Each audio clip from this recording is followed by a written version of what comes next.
Assalamualaikum warahmatullahi wabarakatuh. Saya Naila Rusdidiana dengan NIM 43040020098 ingin meresum sebagai tugas ujian akhir semester mata kuliah mikrokonseling.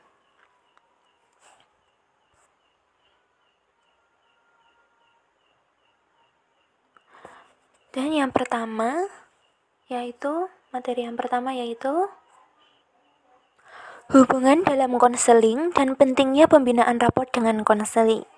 Konseling itu sebuah upaya untuk membantu klien supaya dapat memahami diri sendiri dan lingkungannya dan bisa membuat dan menentukan tujuan hidup berdasarkan nilai yang diyakini agar bisa hidup bahagia. Ada beberapa asumsi dasar dalam konseling.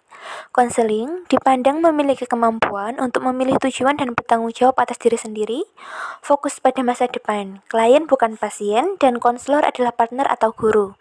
Konselor sendiri memiliki perasaan dan standar untuk dirinya. Konselor fokus pada perubahan tingkah laku klien. Ada beberapa macam-macam konseling. Yang pertama yaitu konseling krisis. Konseling di mana klien mengalami frustasi gangguan dalam hidup. Yang kedua ada konseling fasilitatif. Berusaha untuk memfasilitasi klien untuk memahami diri, masalah sebenarnya, dan rencana jangka panjang. Ada juga konseling preventif sebagai langkah pencegahan dan konseling developmental untuk membantu klien mencapai pertumbuhan dan perkembangan pribadi yang positif.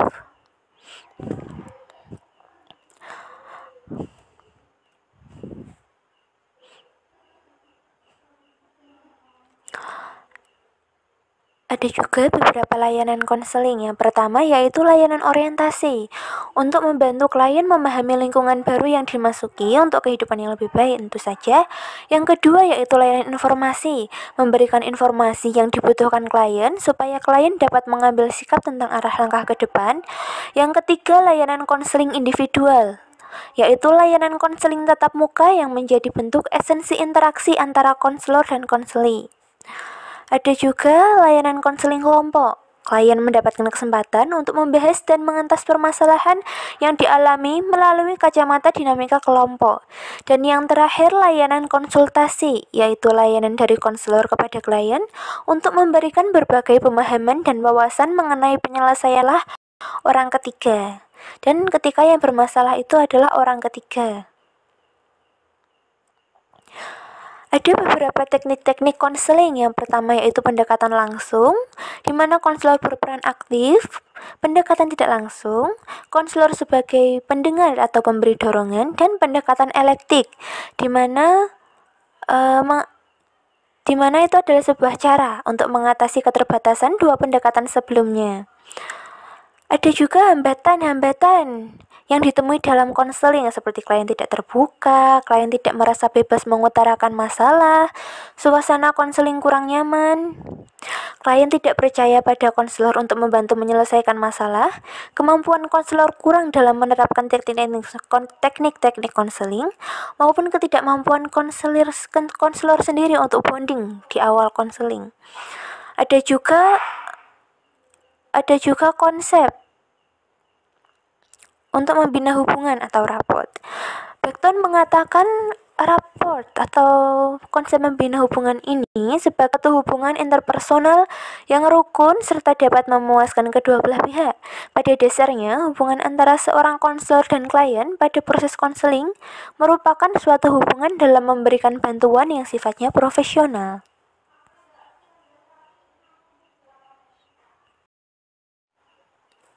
Di materi yang kedua, ada perilaku verbal dan nonverbal konseli dan konselor dalam konseling. Yang pertama yaitu definisi dan bentuk perilaku verbal dan nonverbal.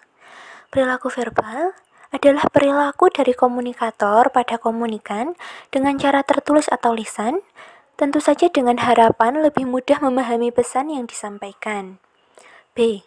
Perilaku nonverbal adalah perilaku yang pesannya dikemas tanpa bentuk lisan dan tulisan. Bentuk perilakunya seperti bahasa isyarat, ekspresi wajah, sandi, simbol-simbol, pakaian seragam, warna, dan intonasi suara. Ada beberapa fungsi dan tujuan dari perilaku verbal dan nonverbal. Fungsi dari perilaku nonverbal: A. Menekankan dan menjelaskan isi dari pesan lisan, menguji suatu kebisuan verbal, menyediakan informasi dan menambah informasi dalam isi pesan lisan. Tujuan komunikasi verbal sendiri tentu saja untuk menyampaikan penjelasan, pemberitahuan, arahan, presentasi, penyelenggaraan rapat, wawancara, pemasaran, dan sebagainya. Ada beberapa tujuan dari perilaku nonverbal. Sebagai lambang yang melukiskan kata-kata atau ungkapan-ungkapan sebagai ilustrator, atau menggambarkan sesuatu melalui gerak tangan dan tubuh, sebagai pernyataan-pernyataan perasaan, seperti ekspresi air muka yang diulangi, sebagai pengaturan-pengaturan pada perbuatan seperti kelingan mata, gelengan kepala yang mengatur pembicaraan dan saat mendengarkan, dan sebagai penyesuaian gerak tubuh serta penyesuaian emosi. Ada juga untuk komunikasi nonverbal dalam konseling. Ada tanda perilaku nonverbal itu seperti senyuman, cara duduk, anggukan kepala, berdiam diri, dan sebagainya. Ada beberapa kategori juga ketika menggunakan komunikasi nonverbal, seperti menggunakan waktu, sikap pada waktu atau timing yang tepat dalam berkomunikasi, menggunakan badan seperti kontak mata, postur, gerakan tubuh, menggunakan nada suara, adanya tekanan, kekuatan, kecepatan dalam suara, kemudian menggunakan lingkungan, posisi dalam ruangan, pakaian maupun suasana. Ada beberapa fungsi dari perilaku nonverbal, yaitu untuk mengulangi perilaku verbal atau mempertegas perilaku verbal itu sendiri, memperteguh, menekankan atau melengkapi perilaku verbal itu sendiri, meregulasi perilaku verbal seperti ketika melihat jam, tanda ingin pulang, dan sebagainya, atau bahkan membantah atau bertentangan dengan perilaku verbal.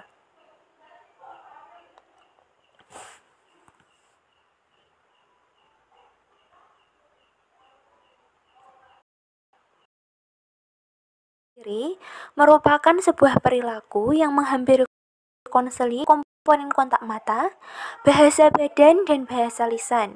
Perilaku attending akan menciptakan suasana yang aman dan nyaman, serta meningkatkan harga diri konseli. Implikasinya, tentu saja perilaku ini akan memudahkan konseli mengekspresikan perasaan dengan bebas, sukarela, dan terbuka. Dan hal ini juga harus diimbangi dengan konselor yang mampu menerima kebenaran kalau setiap individu berbeda dan memiliki pola perilaku yang berbeda satu sama lain. Ada beberapa komponen dari teknik attending. Yang pertama adalah kontak mata, bahasa badan, dan bahasa lisan.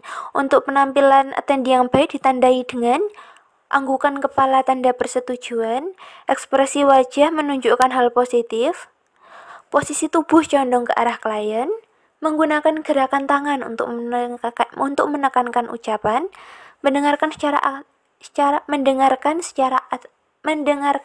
aktif. Ada beberapa manfaat dan fungsi attending. Yang pertama, meningkatkan harga diri klien.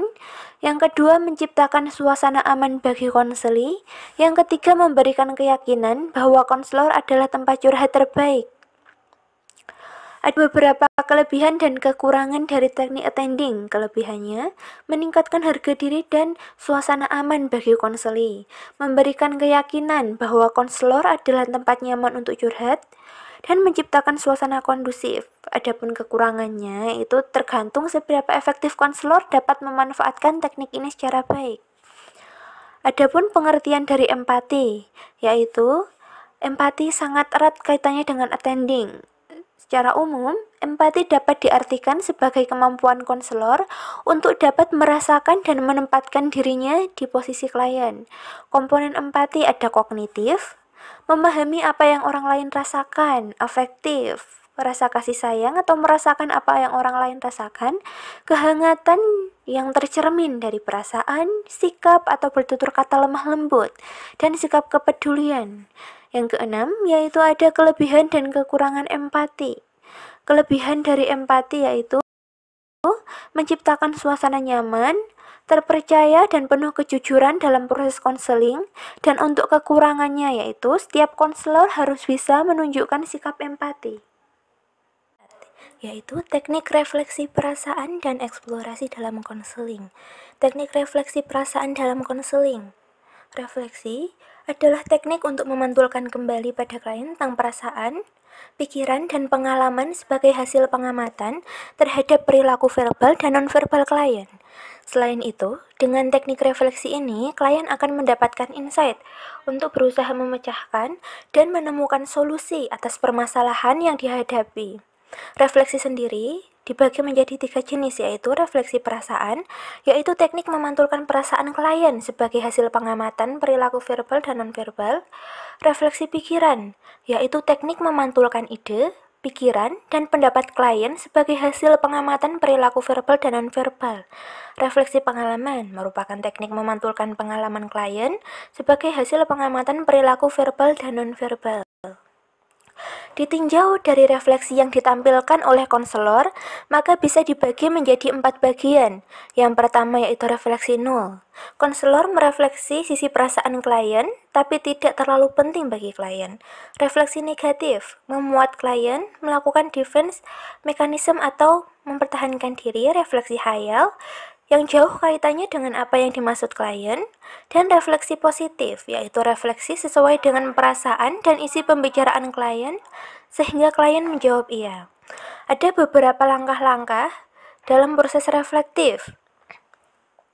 Yang pertama, konselor berusaha untuk menenangkan klien, mendengarkan dan membantu klien untuk menceritakan kejadian yang dialami, serta dampak bagi diri sendiri dan lingkungan.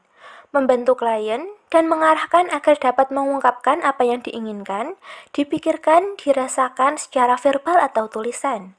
Mengungkapkan insight yang diperoleh dari keadaan yang dialami saat ini, dan kemudian membantu klien menyusun langkah nyata dari insight yang diperoleh. Yang kedua, yaitu ada teknik eksplorasi dalam konseling. Teknik eksplorasi bisa berarti penggalian atau penelusuran. Teknik eksplorasi sendiri merupakan teknik untuk menggali perasaan, pikiran, dan pengamatan klien. Ada 3 jenis, yaitu eksplorasi perasaan, teknik menggali perasaan klien, salah satunya menggunakan kalimat persuasif, eksplorasi pengalaman, teknik menggali pengalaman-pengalaman yang sudah dilalui klien, dan eksplorasi pikiran, yaitu teknik menggali ide, pikiran, dan pendapat klien dengan menggali daya pikir mereka dan mengubahnya menjadi rasional. Adapun tahap-tahap teknik eksplorasi yaitu A. Memprovokasi klien tentang masalah yang dialami, meminta klien untuk mengamati semua sensasi tubuh, mulai masuk tahap eksplorasi diri, dan yang terakhir meminta klien untuk mengontrol diri dengan lebih baik setelah tahap eksplorasi diri. Ada beberapa manfaat dari refleksi perasaan dan teknik eksplorasi. Yang pertama, membantu klien memahami perasaannya, mendorong klien supaya lebih banyak memahami perasaannya, membantu klien mengatur perasaan, dan kemudian membantu klien membedakan intensitas perasaan yang ada dalam diri, membantu klien untuk merasa dipahami, memusatkan evaluasi pada klien, memberi kekuatan untuk memilih, memperjelas cara berpikir dan menguji kedalaman motif-motif klien, meningkatkan self-esteem klien. Klien dapat memahami konsep jati diri milik sendiri dan memahami persoalan serta dapat menyelesaikannya.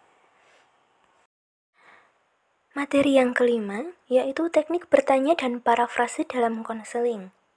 Definisi teknik bertanya sendiri yaitu, teknik bertanya adalah salah satu bentuk teknik dalam konseling yang mana menolong klien untuk melakukan suatu wawancara yang dinamik. Teknik bertanya juga merupakan keterampilan konselor dalam mengajukan sebuah pertanyaan-pertanyaan kepada klien. Dalam mengajukan berbagai macam pertanyaan kepada klien, konselor harus menggunakan berbagai pertimbangan, seperti apa teknik bertanya yang akan dipergunakan, serta tujuan apa yang akan dicapai bila menggunakan teknik bertanya tersebut. Dan definisi teknik parafrase dalam konseling. Teknik parafrase adalah cara merefleksikan atau menegaskan kembali kepada konseli poin penting dari pembicaraan konseli secara lebih jelas dan dengan menggunakan kata-kata konselor sendiri. Berikut ini adalah tujuan parafrase. Yang pertama, menyatakan pada konseli kalau konselor itu memahami pembicaraan, mendorong konseli mengungkapkan ide atau pemikirannya, membantu konseli memusatkan pembicaraan pada situasi, kejadian, dan tingkah laku tertentu, membantu konseli yang membutuhkan kesimpulan, menekankan isi daripada afeksi. Teknik bertanya dan parafrase dalam konseling. Nah, dalam teknik bertanya, ada beberapa model atau bentuk pertanyaan yang biasa digunakan, seperti pertanyaan terbuka. Biasanya menuntut suatu jawaban yang relatif panjang dan juga membuka kemungkinan jawaban yang baru atau jawaban lain, tetapi tidak menyimpang dan sesuai dengan konteks permasalahannya. Pertanyaan tertutup. Model pertanyaan tertutup menuntut jawaban atau respon yang relatif terbatas dan singkat karena alternatif jawabannya sudah tersedia sehingga klien hanya memilih saja. Pertanyaan ganda. Bentuk pertanyaan ini akan membatasi klien untuk menentukan dan memilih salah satu dari dua alternatif pilihan. Yang terakhir ada pertanyaan bombardir. Konselor mengajukan pertanyaan secara terus-menerus. Model pertanyaan ini memang digunakan untuk memotivasi klien supaya bersedia mengungkapkan apa yang diminta konselor.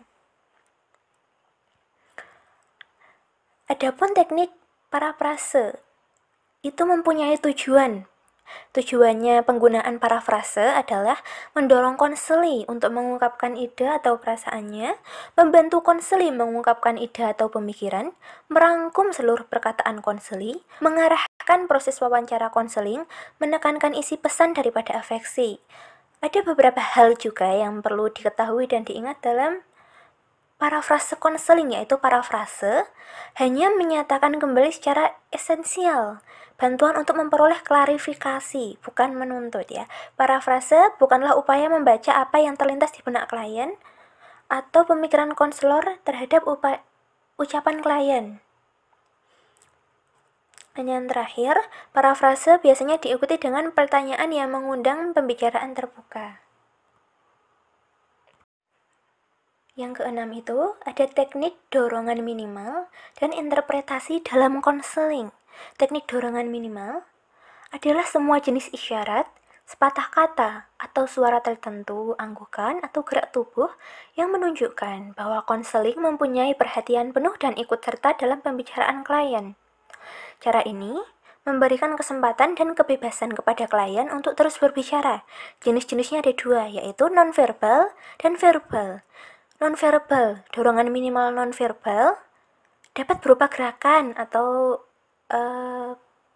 gerak respon yang dilakukan konselor, dan parafrase adalah cara merespon konseli dengan menyimpulkan isi dari pembicaraan konseli supaya konseli memahami bahwa konselor mengerti dan mendengarkan cerita konseli. Berarti disampaikan secara tidak langsung tanpa kata-kata gitu, dengan gerakan. Sedangkan verbal itu biasanya diungkapkan dengan oh, lalu, dan. Nah, itu adalah ungkapan di mana konselor itu memperhatikan klien. Teknik interpretasi. Interpretasi adalah suatu respon yang membutuhkan pemahaman dan kemampuan menghubungkan makna pesan konseli. Dalam interpretasi atau penafsiran sendiri, konselor itu menggunakan ide-idenya untuk mengidentifikasi atau menggambarkan pola dan membuat pesan impulsif klien lebih eksplisit, yaitu menafsirkan bagaimana tingkah dan perilaku klien. Ada beberapa teknik interpretasi, yaitu yang pertama teknik reflektif, mengulang kembali kata-kata yang diucapkan klien untuk memperjelas pemikiran dan perasaan klien. Konfrontatif, melibatkan klien untuk menghadapi sesuatu yang sulit untuk diterima klien, supaya klien itu bisa mengenali pola pikir yang perilaku yang tidak sehat.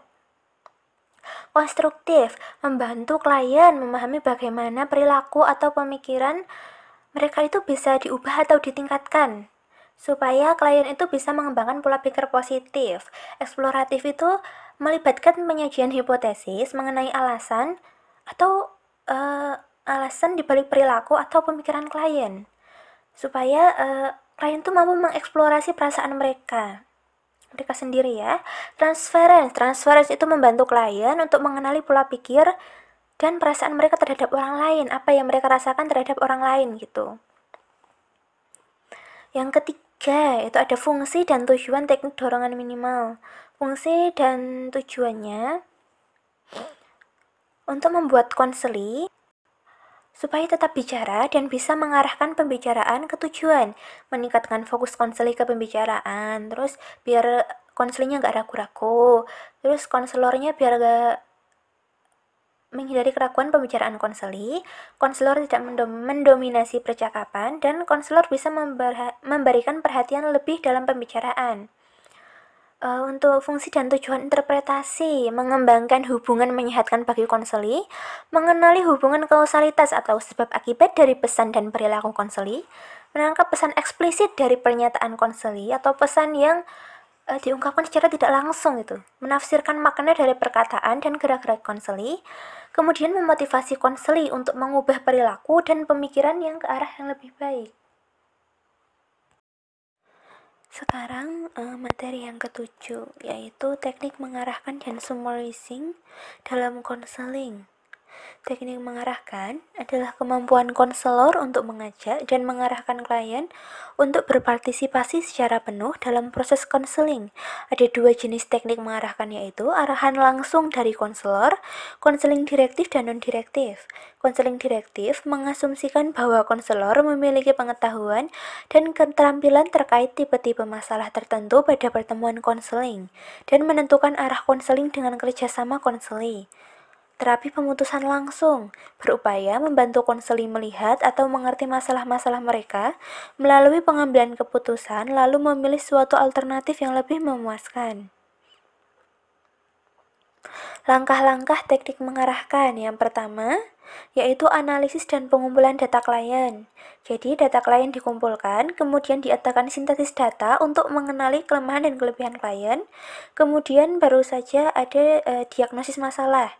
Terus prediksi tentang perkembangan masalah selanjutnya atau hasil diagnosis. Kemudian pemecahan masalah, melakukannya dengan cara konseling atau wawancara, kemudian ditindaklanjuti dan peninjauan hasil-hasil. Yang kedua ada pengertian teknik summarizing. Summary adalah teknik yang digunakan oleh konselor untuk menyimpulkan atau meringkas berbagai hal yang dikatakan klien dalam proses konseling. Ada dua jenis teknik, yaitu summary bagian dan summary akhir. Summary bagian merupakan kesimpulan yang dibuat setiap saat dari percakapan klien dan konselor yang dipandang penting dan didahului kata-kata pendahuluan. Jadi kesimpulannya biasanya ada di tengah-tengah percakapan. Contohnya seperti sampai saat ini, sejauh ini, selama ini, dan sebagainya. Summary akhir merupakan kesimpulan yang dibuat pada akhir komunikasi konseling sebagai kesimpulan keseluruhan pembicaraan dan didahului oleh kata-kata pendahuluan seperti sebagai kesimpulan akhir, sebagai puncak pembicaraan, jadi pada akhirnya, dan sebagainya.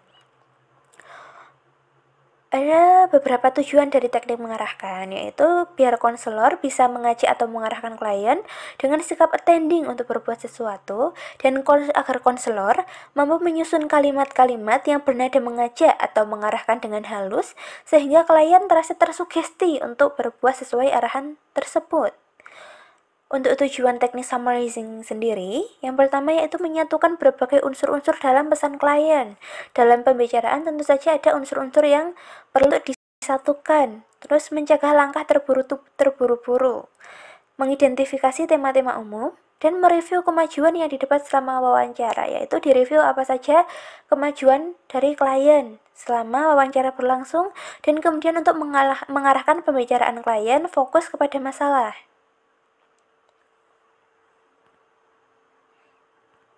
Teknik konfrontasi sendiri merupakan sebuah keterampilan yang digunakan oleh konselor yang menantang konseli. Karena adanya ketidaksesuaian dalam pernyataan dan tingkah laku konseli, terjadi inkonsistensi antara perkataan dan perbuatan di awal dan di berikutnya. Jadi, biasanya digunakan ketika pembicaraan itu tidak konsisten dan kemudian sifatnya ini membantu klien ya, dan dibatasi pada komentar-komentar khusus terhadap perilaku klien yang tidak konsisten. Jadi tidak semua pembicaraan dikonfrontasi, tapi hanya fokus kepada perilaku yang tidak konsisten. Tujuannya untuk mengenali pesan-pesan klien yang bercampur aduk atau tidak konsisten, serta bertujuan untuk mengeksplorasi atau menjelajah cara-cara lain dalam upaya untuk memahami situasi dan diri klien itu sendiri. Focusing merupakan keterampilan konselor yang mengarahkan arus pembicaraan konseli ke arah daerah atau bidang yang konselor inginkan. Focusing dapat membantu konseli untuk memusatkan perhatian pada pokok pembicaraan. Konselor mengarahkan klien pada hal-hal yang berkaitan dengan masalah. Teknik ini digunakan agar konselor itu mampu mengarahkan pembicaraan ke fokus yang konselor inginkan gitu, seperti fokus ke individunya sendiri atau fokus pada masalah atau fokus pada lainnya seperti hubungan individu dengan teman, keluarga, atau fokus antara klien yang bereaksi pada konselor, fokus tempat atau bahkan fokus di mana tempat lingkungan tempat konseli itu tumbuh. Konsep dasar teknik konfrontasi dalam konseling. Konselor yang bertindak sebagai koordinator dan seseorang yang mengawasi proses. Konselor yang berjalan lama, tapi konseling sebagai orang yang ingin disadarkan dengan sukarela. Gitu.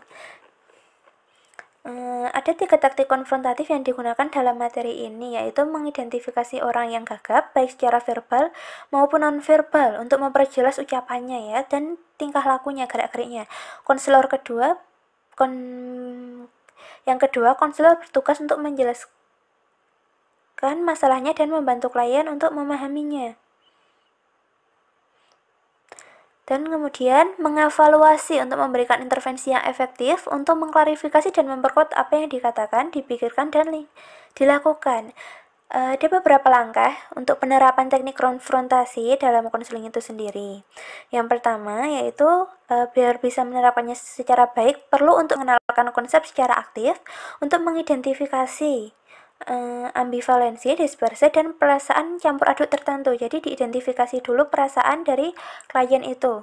Konselor profesional membantu klien mengidentifikasi dan mengkualifikasi diskrepansi, ketidakcocokan atau ketidaksesuaian dalam proses konseling tentu atau ketidakcocokan dalam pembicaraan maupun tingkah laku konseling. Jadi teknik konfrontasi ini membantu untuk wawancara atau konseling itu berjalan dengan efektif, mempekerjakan seorang konselor profesional untuk membantu menghadapi masalah. Dan teknik ini biasanya bisa efektif digunakan tergantung konselornya yang profesional, dan pertimbangkan untuk menganalisis atau mengamati dan mengevaluasi keefektifan suatu konfrontasi. Suatu konfrontasi itu perlu dipertimbangkan untuk mengetahui sejauh mana keefektifan dalam dalam konseling itu sendiri. Sekarang masuk ke bab yang nomor 9. Teknik memimpin dan mengklarifikasi dalam konseling. Teknik memimpin atau lead adalah keterampilan yang bisa dipergunakan oleh seorang konselor untuk mengarahkan pembicaraan klien dari satu hal ke hal yang lain secara langsung. Keterampilan ini sering pula disebut keterampilan bertanya, karena dalam penggunaannya hanya menggunakan kalimat tanya. Ada beberapa jenis dari lead gitu. Jadi untuk mengarahkan atau memimpin pembicaraan dari di antara konselor dan klien dari satu hal ke satu hal yang lain. Jenis-jenisnya ada lead umum, yaitu teknik pengarahan atau pertanyaan yang memberikan kesempatan kepada klien untuk bebas mengelaborasi, mengeksplorasi, atau memberikan reaksi atau jawaban dari berbagai kemungkinan sesuai dengan keinginan klien. Jadi pertanyaannya itu memberikan kesempatan kepada klien untuk menjawab dengan keinginannya sendiri. Kemudian untuk lead khusus, teknik pengarahan atau pertanyaan pada klien untuk memberikan suatu reaksi jawaban yang spesifik atau tertentu. Sedangkan lead khusus itu klien itu diarahkan untuk menjawab sesuai dengan jawaban yang spesifik. Untuk tujuan teknik memimpin itu, yang pertama mendorong klien untuk merespon pembicaraan, terutama awal pertemuan. Untuk memulai percakapan, memperdalam penekanan poin penting, mengajak persepsi, dan memperjelas informasi dari konseli. Dan untuk menggali lebih dalam isu atau jawaban yang diberikan oleh konseli. Faktor-faktornya yang mempengaruhi itu memberikan rasa kebebasan atau fleksibilitas pada klien di awal pertemuan. Dan konselor harus mampu berkomunikasi dalam berbagai cara. Karena kan teknik lead ini fokusnya konselor yang mengarahkan. Berarti konselor harus menjadi orang yang komunikatif dan pandai menangani situasi di mana dia harus mengarahkan pembicaraan tersebut. Pada penggunaan lead umum, pengaktifan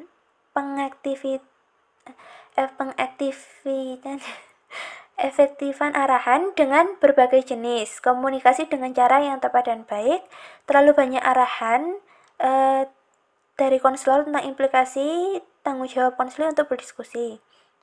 Pada penggunaan lead khusus, tadi kan kalau untuk penggunaan lead umum itu menggunakan berbagai jenis dan komunikasinya dilakukan dengan cara yang tepat dan baik, dan biasanya itu arahannya agak mencar-mencar daripada lead khusus.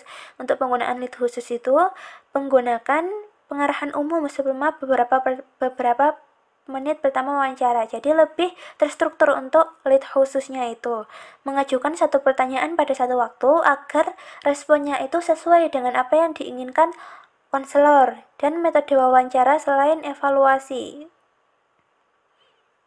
seperti wawancara tertutup di mana pilihan dari jawabannya itu terbatas. Sekarang sudah masuk ke bab yang ke-10, teknik memfasilitasi dan mengambil inisiatif dalam konseling. Teknik fasilitasi berasal dari kata fasil, yang berarti memudahkan. Teknik fasilitasi konseling digunakan untuk memfasilitasi proses pemecahan masalah, pengambilan keputusan, eksplorasi emosi, atau peningkatan pemahaman diri. Orang yang melakukan fasilitasi disebut sebagai fasilitator. Jadi, sebagai konselor itu perlu untuk memfasilitasi konseli agar mendapatkan ruang untuk pemecahan masalah, pengambilan keputusan yang baik, bisa mengeksplorasi emosi, dan bisa meningkatkan pemahaman diri dari konseli itu. Teknik-teknik dalam fasilitasi konseling yang pertama adalah mendengarkan secara aktif. Kemudian ada pertanyaan secara terbuka, ada refleksi, ada penguatan, ada pemusatan perhatian, ada reframing, di mana konselor itu menggantikan pemahaman negatif ke pemahaman yang positif. Jadi pemahaman yang negatif itu dialihkan ke pemahaman yang positif. Kemudian menjaga keberlanjutan proses, kemudian adanya empati dalam diri fasilitator.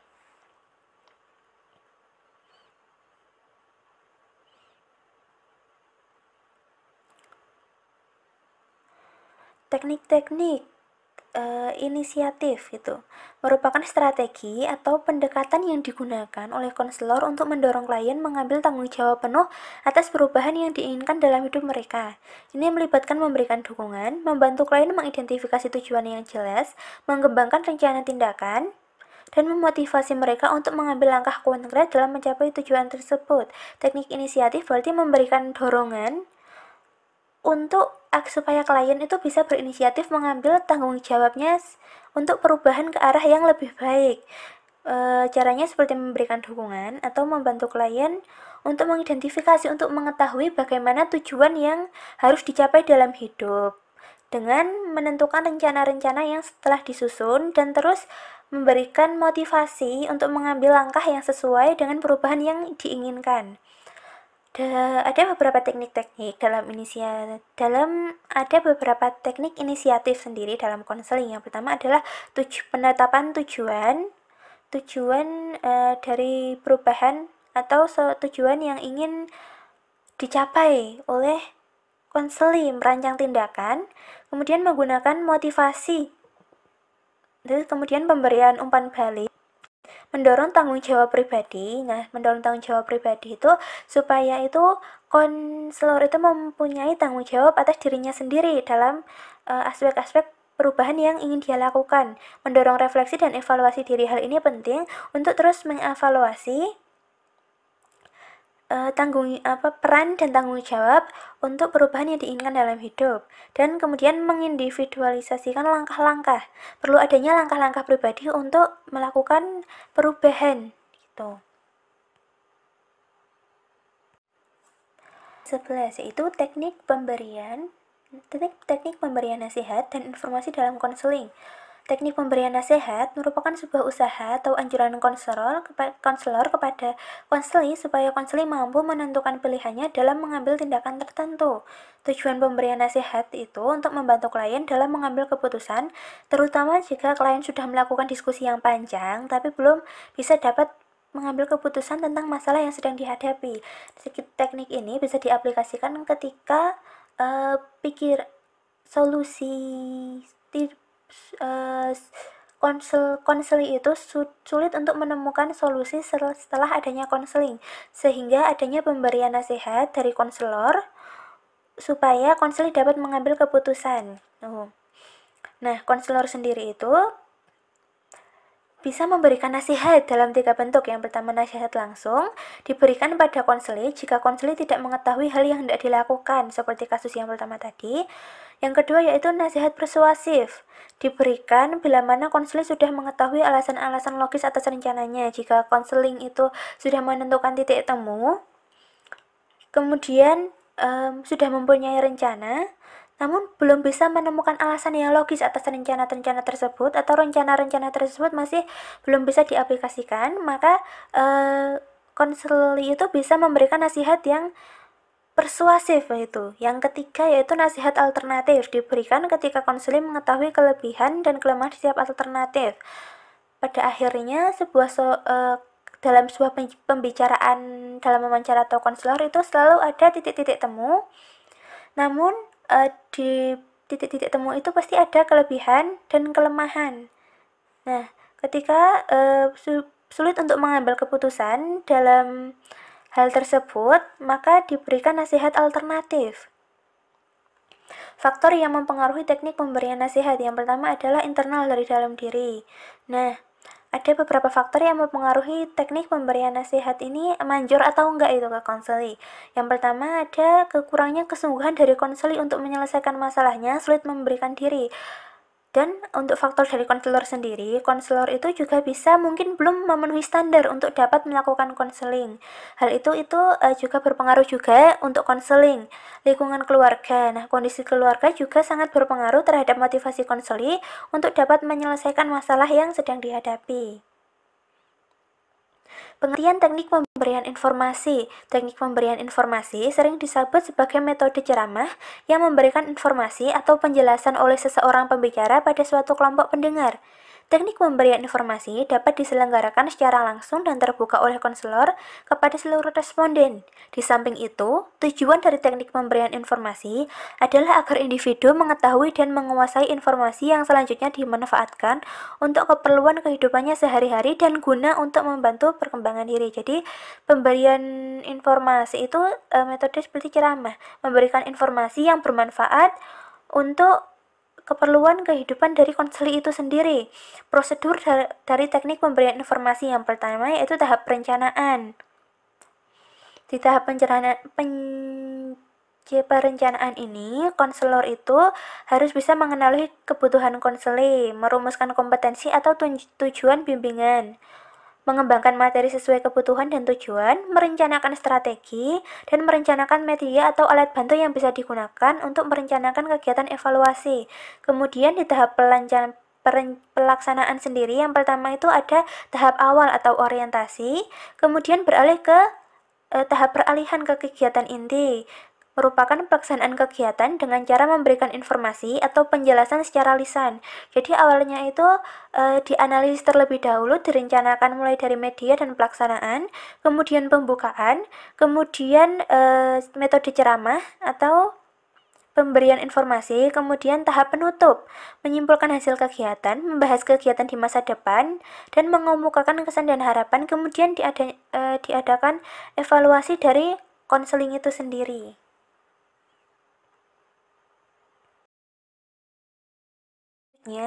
Ada teknik untuk merencanakan tindakan. Teknik merencanakan tindakan dalam konseling itu bermaksud membicarakan kepada klien hal-hal apa yang akan menjadi program atau aksi nyata dari hasil konseling. Seorang konselor harus dapat membantu klien untuk dapat membuat rencana berupa sebuah program action perbuatan nyata yang produktif bagi kemajuan pada dirinya. Pada tahap ini, konselor dan klien menyusun rencana tindakan yang akan dilakukan berdasar kesepakatan yang telah terbangun dalam proses konseling sebelumnya. Nah, setelah melakukan berbagai jenis teknik konseling, itu ada antara konselor dan konselor itu perlu adanya perencanaan tindakan, yaitu aksi nyata dari hasil konseling, dan menyusun rencana tindakan ini berdasarkan kesepakatan antar dua belah pihak yang sudah terbangun sebelumnya. Teknik merencanakan tindakan yaitu reassurance. Yang pertama adalah prediction reassurance. Diberikan konselor ketika konseling menyatakan bahwa ia akan melakukan sesuatu rencana tindakan yang positif. Yang kedua ada post-diction reassurance. Diberikan konselor ketika konseling menyatakan bahwa ia sukses melakukan sesuatu tugas atau tindakan yang selama ini ia takuti. Yang ketiga, factual reassurance. Diberikan konselor pada saat konseli mengalami musibah. Misalnya, konselor meringankan beban konseli dengan memberikan dukungan faktual bahwa sesuatu yang dialami konseli juga dapat dialami oleh orang lain dan merasakan seperti hal yang dirasakan konseli saat ini. Jadi teknik-teknik perencanaan tindakan itu tergantung situasi dan kondisi. Jadi ketika konseli menyatakan melakukan suatu rencana tindakan yang positif menggunakan prediction reassurance, ketika konseli menyatakan bahwa ia sukses melakukan sesuatu tugas atau tindakan yang selama ini ditakuti, maka perencanaan tindakannya menggunakan post-diction reassurance. Tapi ketika konseli di posisi mengalami musibah untuk meringankan beban konseli, maka konselor melakukan factual reassurance. Nah, ada hal-hal yang perlu diperhatikan, yaitu positive conditioning, pembiasaan yang positif. Dalam perencanaan tindakan itu perlu ada pembiasaan yang menyenangkan untuk mendekatkan konseli itu pada kebiasaan yang ditakuti dan kemudian mengubahnya kepada kebiasaan yang positif. Positive of plan action, rencana aksi merujuk pada perkembangan rencana tindakan. Nah, berarti direncanakan ketika sudah ada rencana positif, maka perlu adanya aksi-aksi lain untuk mendukung hal-hal yang sudah direncanakan tersebut. Positive regard, sikap dasar konselor yang menghormati konseli sebagai pribadi atau penghormatan terhadap perasaan pengalaman konseli atau suatu rasa hangat terhadap konseli sebagai makhluk manusia yang bermartabat. Nah, hal-hal yang perlu diperhatikan adalah penghormatan, sikap menghargai konseli, sikap menghargai konselor terhadap konseli sebagai sebagai pribadi yang telah sukses untuk menjadi manusia yang bermartabat, sukses untuk berusaha menjadi manusia yang bermartabat. Tuh.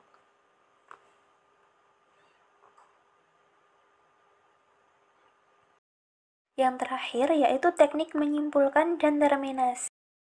Dalam menyimpulkan itu adalah kemampuan bersama klien untuk menyampaikan hasil pembicaraan, mempertajam atau memperjelas fokus konseling bersamaan dengan berakhirnya sesi konseling. Maka sebaiknya konselor dapat menyimpulkan hasil pembicaraan secara keseluruhan yang menyangkut tentang pikiran, perasaan klien sebelum dan setelah mengikuti proses konseling. Selain itu, membantu klien untuk memantapkan rencana yang telah disusunnya. Menyimpulkan itu berarti ketika sesi konseling berakhir, berarti konselor itu menyampaikan hasil pembicaraan dan kemudian mempertajam atau memperjelas fokus konseling yang telah dilakukan. Nah, tujuannya sendiri itu untuk memperjelas masalah dan memantapkan rencana-rencana yang telah disusun untuk meningkatkan kualitas diskusi dan menyimpulkan hasil pembicaraan di akhir sesi konseling. Untuk terminasi sendiri atau fase terminasi merupakan akhir dari pertemuan konselor dengan konseli. Terminasi itu adalah tahap mengakhiri konseling berupa rangkuman kasus, tugas rumah, rencana, dan pertemuan selanjutnya. konselor bisa merangkum atas apa yang telah didiskusikan bersama konseli pada saat konseling. Tahap ini, konselor bersama konseli merencanakan langkah-langkah selanjutnya yang dapat dilakukan oleh klien setelah sesi konseling berakhir dan menentukan tugas untuk tindak lanjut bagi konseli atau merencanakan pertemuan selanjutnya. Nah, biasanya terminasi ini fase terakhir dari pertemuan konselor. Jadi, pertemuan antara konselor dan konseli. Nah, jadi nanti konselor itu merangkum apa yang didiskusikan dengan klien, kemudian menentukan langkah-langkah selanjutnya. Setelah ditentukan langkah-langkah selanjutnya itu berarti pemberian tugas dan rencana. Pemberian tugas untuk memberikan dampak apa saja yang telah ada untuk memberikan tugas karena kemajuan yang ada pada diri konseli itu. Dan kemudian setelah adanya evaluasi itu ditindaklanjuti kembali atau bisa merencanakan pertemuan selanjutnya dengan klien gitu. Adapun penyebab terminasi itu, proses konseling itu sudah mencapai tujuan. Nah, terminasi itu terjadi ketika masalah yang klien hadapi telah selesai, jadi konseli tidak lagi membutuhkan konseling. Nah, biasanya memang terjadi ketika masalah sudah selesai, tapi bisa memungkinkan bahwa akan ada konseling-konseling selanjutnya gitu. Untuk langkah-langkah terminasinya itu ada persiapan verbal. Persiapan verbal itu konselor harus bisa mempersiapkan diri melalui ungkapan-ungkapan yang mengandung makna bahwa konseling akan segera berakhir. Nah, untuk langkah-langkah terminasi itu ada persiapan verbal. Berarti mempersiap ungkapan-ungkapan yang mengandung makna bahwa konseling akan segera berakhir, membuka jalur untuk follow up. Kemungkinan untuk follow up tetap harus diberikan kepada konseli karena beberapa konseli masih membutuhkan dukungan konselor. Jadi meskipun fase sudah berakhir, namun konseli sendiri memang masih membutuhkan dukungan dari konselor untuk kesuksesan rencana-rencana dan tugas-tugas yang akan dilaksanakan oleh klien itu sendiri. Dan pamit secara formal. Berpamitan dengan konseli adalah hal yang harus diperhatikan oleh seorang konselor, seperti ucapan terima kasih, permintaan maaf, dan dukungan serta sugesti agar konseli tetap mempertahankan kemajuan yang telah diperoleh selama menjalani konseling. Nah, jadi pamit secara formal itu perlu untuk memberikan sugesti baik gitu, bahwa konseling itu berjalan dengan baik dan bahwa konselor itu sudah memberikan hal terbaik yang bisa dilakukan selama konseling itu berlanjut. Nah, kemudian konselor itu juga perlu memberikan dukungan supaya konseli itu bisa mempertahankan kemajuan atau bahkan membuat perubahan-perubahan yang lebih baik ke depannya begitu setelah menjalani konseling. Dan ini sudah masuk ke bagian terakhir. Terima kasih. Maaf jika banyak salah kata atau